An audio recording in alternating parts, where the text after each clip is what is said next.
Next episode for Who's the Band, Hastings Rock Radio. We're here with the Fallen State. We're with Greg, John, Adam, Greg, John, Adam and Ben. Other way around. Are you Ben? No, you're John. That's Ben. That's Adam. They're both singers, so it's the same thing, right? Greg, John are the two singers. That's what you'd say. Well, there you go. So what brought you into music? What made you start? That's what I want. What made me start? I went to a live show and I saw the band on the stage and I was in the crowd and I was like, I want to be on there, not down here. So I had to figure out how to do it. And luckily we did. I didn't. Why are you singing? I don't know, man. To be honest, I had no real dreams of it. If I'm honest, I like music, and I went and did a teching course at my college, and then Greg came and asked me to join a band based on the recommendation of Tony Butler from Big Country, of all people, who was my head of music at the time. Because we'd have to do like a project at college, and Greg said, "Do you want to come and try out some singing?" And I was like, "Yeah, cool." He took us to a rock show. It was my first gig I'd ever been to. I was like 17 years old, you know. And went and watched this band, and just loved it. I was like, "This is wicked!" Like, yeah, who's that? Heaven's Basement. Yeah, in the Cavern in Exeter. And but before then, not really ever thought about it. Just did my A levels and was doing my sound teching course, and that was that. Just thought I'd waffle my way through life somehow, and then got dragged into this shit. But yeah. That's about it. Yeah, so a little bit similar in like going to a gig was the way it kicks off for me. So like I always kind of liked different music to what my mates were listening to at school. So I've sort of found my way into like the softer rock, like bands like Three Doors Down and things like that. And then like I went to my first ever show. It was Nickelback, supported by Black Stone Cherry, and it was like that night. It's like that's what I'm going to do for the rest of my life, or at least try. Just kind of like my perspective of like the whole thing just changed on that night, sort of thing. So yeah, that's pretty much it for me. Yeah. Is that what you listen to at home as well? That sort of music? Obviously, everything. I mean, it's part of it. Yeah, I still got like especially sort of like Black Stone Cherry, got like a right special place in my heart for them. But like, yeah, all sorts. I've got the album Backstage. Yeah, me as well. Black Stone Cherry, but also not even just rock. I just listen to all kinds of stuff. Like, I've even been seeing Michael Bublé live. I've even seen Katy Perry live. So it's eclectic, So yeah. Who's the only guy there? We'll move on. What do you listen to? What do I listen to? I've got quite a different taste in music. Anything from the music I grew up on, so Pink Floyd's and stuff like that, and then modern American rock, British rock. Yeah, anything that sounds cool, really. Don't really have any sort of dislike to anything that anyone might like. If it sounds great, I like it basically. You've been on the road for the last 2 weeks or so. Last gig in Brighton now. Are you looking forward to going home, or could you go another 2 weeks? I could definitely carry on playing, because that's what you get in it for, to go out and play shows, to meet people, to meet fans. But yeah, it'd be nice to have a day off tomorrow, because we just played how many shows in a row? 4? I think we just played 4 in a row. Yeah, and we did 4 in a row before that and had a day off. But yeah, you kind of have to have a little break. We could stay out, but also as well we miss the guys at home as well. Like I think we all miss people. It'd be good to go home, say hello to everyone, then come straight back out again and just keep doing it. But we have to stop at some point, so we'll just have to wait for the next one. You've just had a break, right? You've been off for about a year. So are you starting up again? Yeah, we took a year off. We don't know, to be honest. We're not sure what we're going to do. We missed it. We all missed it. I mean, Ben, we took a year off. Ben actually left 2019 and has just come back to the band. We want you to all start up again. I think given the right circumstance, we'd all do it. The thing is about a band, maybe at this level, is it's quite difficult because you can't. It's not enough to make it your full-time thing. So you always have to run it alongside whatever else you're doing in life, and that obviously causes a few technical difficulties, so to speak. So yeah, it's a case of, if we were given the opportunity to be out playing all the time, doing a band full time, I don't think anyone would say no to that. But it's just making it work, and if we can do that, then we'll definitely keep going.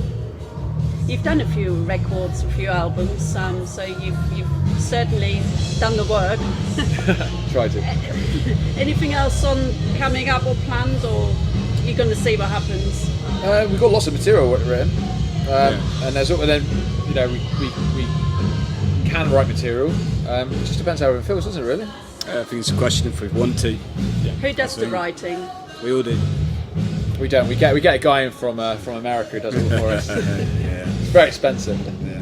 No, it's we all write. We all take our part. So do you all sit together and have a jam, or someone says we need to meet? I've got a great idea. We can work in loads of different ways. Sometimes jamming less so. Jamming usually is just noise, but no, it can work in multiple ways. Yeah, generally speaking, someone's going to come with an idea of something they found, or they've got like a vibe for, or especially if there's something you want to say. You know, there's a few tracks we've done where, you know, it's come from someone having something they really want to get off their chest. You know, and it kind of comes quite naturally then, but that generally comes from sort of one person starting something off and kind of going, I've got this, what can we do with it? You know, and then you kind of figure something out around that. But put it this way, a great idea is a great idea. It doesn't matter if it comes from one person or it comes from 10 people. Yeah. If it's great, there's no. If anyone has to change something great because it makes, you know, that's for their own ego. If it's great, then you got to just go, I know that's great, we will play that, you know, and that's the best way to be. Sometimes it takes all of us to come in with ideas and we can make something amazing together. Sometimes it might just be that one thing and you say, actually dude, you've got it, that's what we're going to do. Ultimately something's always going to change, but yeah, generally like that. So what's up next? What's the plan? Don't know. Truthfully, we don't know. We're going to have see a what very- happens when we get home. Yeah. We'll probably not talk to each other for a week. we'll have a very long discussion, I'm sure, on the car journey on the way home about what's next, and then kind of decide. I from mean, there. your fans certainly are looking for more. I think every time you look on Facebook, We love our everyone's fans. keen. Let me just say this: our fans are amazing. They're the ones who we can't do this unless we've got fans, because they come to every show, they buy merch. You have to have these things. So, you know, you can't go and play to no one. We'd love to keep doing it for our fans because we love meeting them, we love seeing them, we love it when they come to our shows and make them happy. We love seeing all the tattoos and everything they do. It's just about us when we, you know, what we can and can't isn't do. it? Thinking someone's got tattoos of you. It's like, Yeah, the lyrics and just stuff. in case you watches us as well, we played one gig, and on our second gig we came to, there was a woman called Kat who showed up with a tattoo the size of her forearm for our second ever gig. Can you believe that? This is crazy. I know, at the band logo. She's just like, We'd "Look what love I to just did." like Jesus. We'd love to just see like if everyone would just put a picture of their like tattoos up on our site, you know, or send them to us, because we'd love to just see how many people actually have them. Because, you know, it's people in like Australia, like, oh yeah, I had to get these lyrics put on me because they meant so much to me. Yeah. You know, and you're like, I've never met you. You're from Australia. You've never seen us play, and you've got our lyrics on you for life, and that kind of makes it worth it. That's That really makes it. that's the weird thing with being on, like, with everything being online. It's like when you look at like our Spotify listeners, like there's like loads in America and Australia, and like you're just like, well, that's mad. Like we've never played any of these places, you know. But There's so many people we'd played for that we'd love to play for. yeah, You know, again, it's the catch-22. You know, we would play anywhere if we had the opportunity, but it has to, you know, we have to be invited to play there. We have to get the shows. There has to be enough people. You know, we might be big in Japan, you know. We could be huge in like the most random place in the world and not know about it. You got it. yeah, there's a song there, isn't there? Oh, we know what I mean. Is there anyone starting out? What would you say to them? What's the big tip you should or shouldn't do? We actually just had that conversation earlier. I've got a big tip, and you had a couple as well, because I heard you saying it. But my biggest thing, someone said to me when we first started out, said it's better to have one great song than 100 or 10, you know, 20, 100 bang average songs. So if there's a band starting out and they're thinking we've got 10 songs, we must put an album out. We've got £1,000 maybe. We can do 10 songs. Don't do 10 songs. Do one song. Make one song great. Put all your into one song, because people will remember you for one song. Because if you've got 10 songs and none of them are great, people will turn off by the second or third song anyway. So there's no point in doing it. So one great song. It has to sound like the songs that you would want to listen to. And if it doesn't, you'd have to do something about it. I got a good tip. If you play guitar, play an ever-tuned guitar. Doesn't matter if you like them, if you don't like them. A guitar that never goes out of tune, that always comes out of the box in tune, is what you want. It will save you hundreds and hundreds of pounds in the studio and many, many, many painful moments on stage. Get an ever-tuned guitar. So I just thought you were great at guitar, man. Yeah. Get an ever-tuned guitar. Get an ever-tuned. I mean, the first band on that you can hear in the background now, I really want to go and watch them as well. But there's a local band that have been Cypher. You know them well. They seem awesome. Like, just the four of them just seem like a really cool bunch of guys. And the first thing they said is like, have you got any ideas? You got any tips?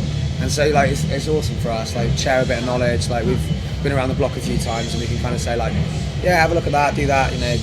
Try and sort this one out. You should do all my amps and settings on bass sounds and things and yeah, it's cool. Like, it's always nice when you kind of meet some cool people that they're asking for kind of ideas and things as well, and they sound great. I wish I was in there watching it. So one of the biggest things as well is that people don't do music and they should do is share knowledge. It's give people secrets. Tell them what you did. Tell them what you didn't do. If everyone grows together and supports each other, things get bigger together. When some bands figure something out or do this, they tend to keep it to themselves in fear of it being another band maybe overstepping them. It's not like that. I mean, we're running quite a bit of equipment tonight. We've got stage props and stuff like that. We will share with all the other bands because we want everyone to have a great show. There's too much of going to a show and the main band says, no, you're not going to use my stuff. That's my stuff. I don't want you to look good. We've heard all the stories of where bands have said you can't have lights, you can't have sound. Share knowledge. Every band should help each other. If that happens, then music scene will grow. If you don't do that, one band might grow, but it won't ever be big enough for it to grow together, and it will just eventually, it dies out. So it's our name on the bill as well, so we want the crowd to come and have a wicked night. Yeah. Do you know what I mean? So if there's like the second band on can only have the volume that high and then we'll go up, it's like, well, why don't we just give the crowd an awesome show? You know what I mean? And then we want the first happy. band To sound as good as us. to be the main band. We want that to happen because that makes it a better show for everyone. You want everyone to work together to give the best show. Like, if it's all about just the main band and the other guys there, what are they doing there? What's the point? People pay the ticket money. It should be all about they should get a great night. And if we can put 3 or 4 bands on with us, we'll do that. If we can help another band come out, that's probably the biggest thing we can give back to what we've been given anyway. Well, thanks very much. I'm letting you go and have a look at the band. see the last song. Thanks very much. No worries, thanks very much. Yeah, Let's go. thanks for your time. Thank you.